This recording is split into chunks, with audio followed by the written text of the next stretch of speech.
vavaka tsotra fanovan'ny fiainanao. Raha sitraka ao dia andao hivavaka hiaraka aminay a. Rehefa vita ny vavaka dia manasanao a hizara amin'izany amin'ny olona tianao. Hivavaka tsika Tompo Jesosy eo miaika fampanota ary mila mpamonjy.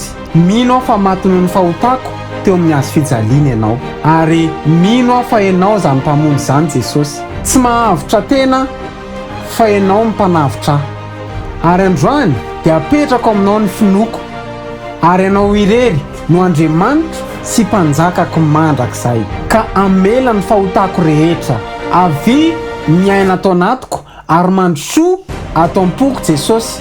Raisy ny toeranao. Soraty amin'ny bokin'ny fiainana ny anarako. Tehirizy izao fanoloran-tenako izao, aza vela hiala aminao mandrakizay aho. Amen.